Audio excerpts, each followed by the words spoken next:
radiotransmission, bombardier en vol et espionnage.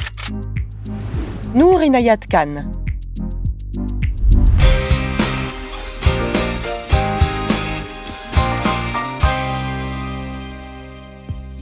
Née le 2 janvier 1914, Nour Inayat Khan est la descendante directe du dernier sultan musulman d'Inde au XVIIIe siècle. Mais je suis née en Russie.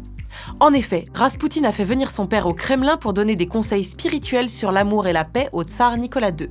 Voilà comment une princesse indienne vient au monde dans la Grande Russie. En 1916, sa famille s'installe à Londres pour 4 ans, puis part vivre à Paris où elle passera son bac, avant d'être diplômée en psychologie de l'enfance à la Sorbonne, tout en apprenant la harpe à l'école normale de musique de Paris. La harpe, j'ai pas continué longtemps, c'est obligé de le dire ? Je suis là pour ça. On parle pas trop de la harpe alors, mais je vous en prie, continuez.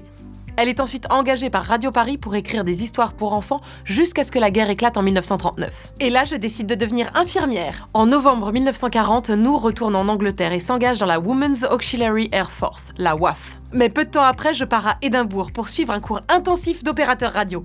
Moins d'1 an plus tard, elle est chargée de la liaison radio avec les bombardiers en vol au centre de la Royal Air Force. Jour et nuit, sans relâche. Vers la fin de l'année, elle demande à passer officier et choisit le renseignement comme spécialité. Mais oui, c'est par le renseignement qu'on arrête les conflits. Au printemps 1942, je suis une formation en transmission pour opérateur radio clandestin. Le 10 octobre, elle est convoquée à un entretien. Oui, avec le responsable du recrutement pour le renseignement britannique. On lui propose de la recruter le jour même et elle accepte, sachant qu'elle n'avait qu'une chance sur 2 d'en revenir. Sa formation commence et ce n'était pas de la harpe. On a dit qu'on reviendrait pas trop sur la harpe. Il faut savoir que les agents secrets féminins couraient des risques plus importants encore que leurs homologues masculins. Arrêtés, aucun droit ne les protégeait puisqu'on n'envisageait même pas la présence de femmes sur le terrain. De toutes les façons, l'espionnage interdit de bénéficier du statut de prisonnier de guerre. Comme opérateur radio, Nour a donc cumulé un maximum de risques. Non, j'étais insoupçonnable.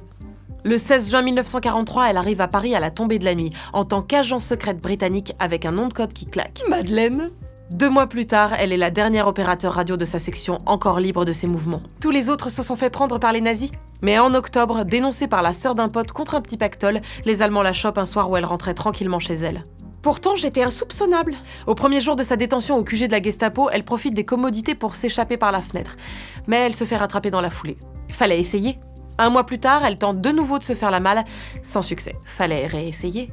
Comme les nazis sentent bien que la détention c'est pas son truc, ils la transfèrent à Pforzheim, une prison bien glauque dans le nord de la Forêt-Noire. Elle y passera 9 mois complètement isolée, pieds et poings liés. Là, j'ai pas pu réessayer. En septembre 44, Nour est transportée au camp de Dachau, où elle est rouée de coups par un officier SS. Il s'est acharné sur elle avec une violence inouïe. Elle n'a pas pleuré, elle n'a rien dit.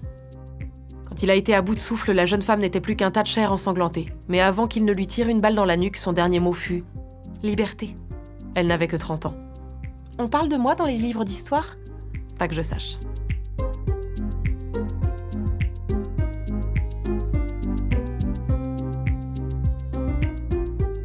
Si vous voulez continuer à suivre Virago, abonnez-vous, mettez un pouce bleu, partagez, et si vous voulez nous soutenir, il y a aussi une page Tipeee.